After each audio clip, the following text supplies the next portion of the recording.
Yeah, I'm happy to. So I actually find this definition of the Chinese information ecosystem as a black box uh, quite limiting. I can understand that there is tremendous opacity in the system.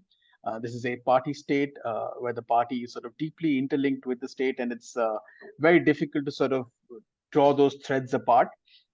Often the discourse seems extremely tiring, boring. The language is very stodgy, and it doesn't seem to really convey anything. And often people don't know where to go because you feel like there's one line of thought which is constantly there in the ecosystem. And that's why people generally tend to say that, look, the Chinese ecosystem, information ecosystem is a black box. We don't really understand where the policy is moving. And we have absolutely no idea of where politics is moving, how elites are moving. My view on this is that I think that's a very limiting view of approaching the ecosystem. If you think of the Chinese information ecosystem rather as a stained glass window, which with some really interesting creative artwork on it, and you think of the sunlight sort of peering through it, and it casts a certain image. Now, when that happens, the sunlight also provides you some room to try and figure out what's happening behind the window. And it also tries to cast a certain image, which is what the party wants to do, right? The party wants to project something.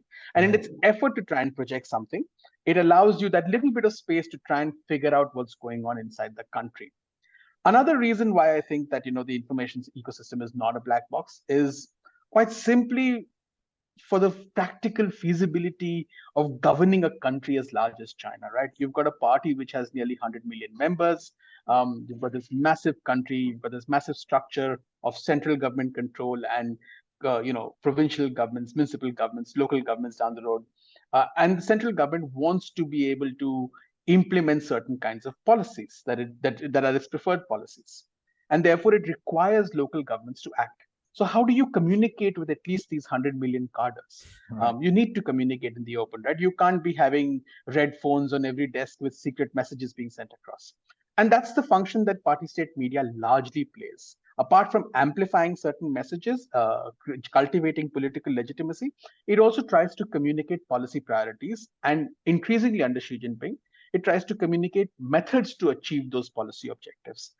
So the job of an analyst, I believe, is to try and look at this information ecosystem, parse out, sort of cut a distill the wheat from the chaff, and try to figure out where exactly are actual policy messages being sent, what are the warnings, what are the requirements, and how those messages are being interpreted by cadres at different levels, and then look at how policy is being implemented to try and figure out, say, does the data triangulate with the goals and the objectives? So I think that's what we can do, and there's lots of information available to try and do that.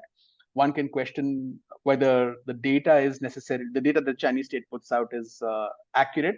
I think the Chinese government itself has been quite open about the fact that its data is a guide as opposed to necessarily accurate measures. So if you look at trend lines, you can make sense of actually what's going on, what the policy priorities are. So that's how I think it's much more helpful to think about the open source ecosystem rather than thinking about it as a black box, because that just means that you fold your hands and you say, well, there's nothing that we can do about it.